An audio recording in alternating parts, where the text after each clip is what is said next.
Hi everyone, I'm Ziheng. Welcome back to my channel. Since my last video on how I got top in the world for History A-Level was uploaded, some of you have asked me how you could register for A-Level exam as a private candidate. In this video, I'm going to answer this question. So before I start, I want to give a slight disclaimer here. What I share in this video can only represent my own experience, and I don't pretend to represent the experience of other students who took their A-Level exam with other exam boards, including Pearson Edexcel, AQA, OCR, or the rest. I took my History A-Level with CAIE exam board, and I registered and sat for the exam in Malaysia. So if you come from other countries, the process of registering for an A-Level exam might be slightly different, but I trust that this video would be beneficial to you as well. So without further ado, let us begin. So let me begin with my personal experience. It all started in June 2023 when the idea of taking A-Level history as a private candidate began to emerge on my mind. So the motivation for sitting another A-Level subject, which is history, stems from university application. Because initially I had only 3 A-Level subjects, I decided that having another A-Level subject would improve the competitiveness of my university application.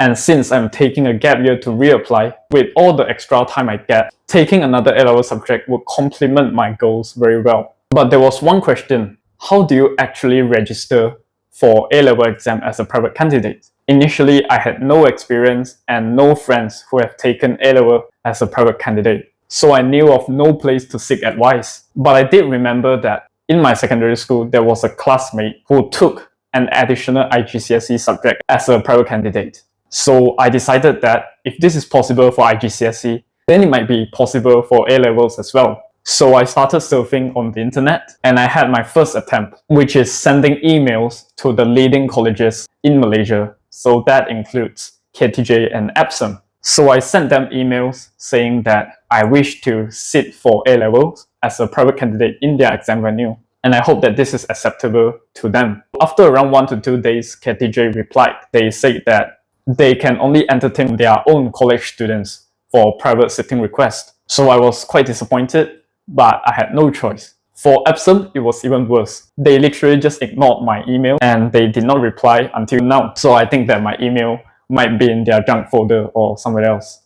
And so I continued searching until I came across Sri Emas International School. Initially, my parents found this school first and recommended it to me. It is an international school in Kuala Lumpur which provides IGCSE and A-Level education. And we discovered that the international school does take in private candidates to sit for A-Level in their exam venue. So I logged onto their application system and registered for the exam. The whole process was very simple. You just fill in all the personal information and pay the application fee. I registered and began self-studying for History A-Level. So this is a place where I feel compelled to recommend Sri Emas International School to you. Of course, I'm not sponsored by them. I just think that Sri Emas International School did a really good job for those who are thinking about sitting for another A-Level subject as a private candidate. First of all, Sri Emas has a very good application system. It is very simple to register, and you could get the whole process done very quickly. The second thing is their exam officer is very helpful, and if you encounter any problems in the registration process, you could just email them and their officers would reply to you in almost the same day. So they provide you with very good service, and therefore you don't have to panic if you encounter any problems. The third thing is the low cost of registration. If you have tried to register for an A-Level subject with the British Council, you would realize that they charge a very high fees for registration and for you to take the exam. But Sri Emas charge a very low fees, and it is even lower if you register early because they had an early bird discount. So all these reasons combined, and if you are thinking about sitting for A-Level exam as a private candidate in Malaysia, please consider Sri Emas International School. But let me get on to the topic.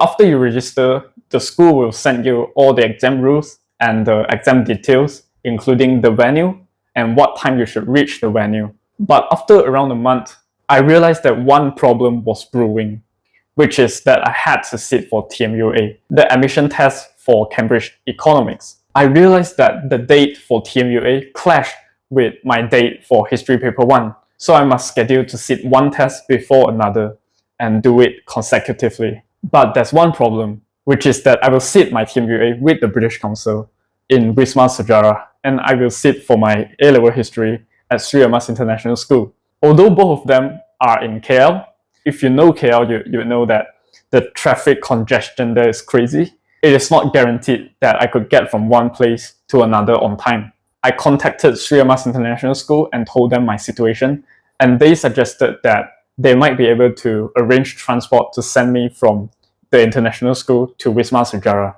But after careful consideration, I think that it is not worth taking that risk, and I decided to just cancel my registration with Sri Amas International School and register for A-level history exam with British Council instead. Therefore, the British Council could arrange for me to sit for History Paper 1 and TMUA on the same date without any clashes.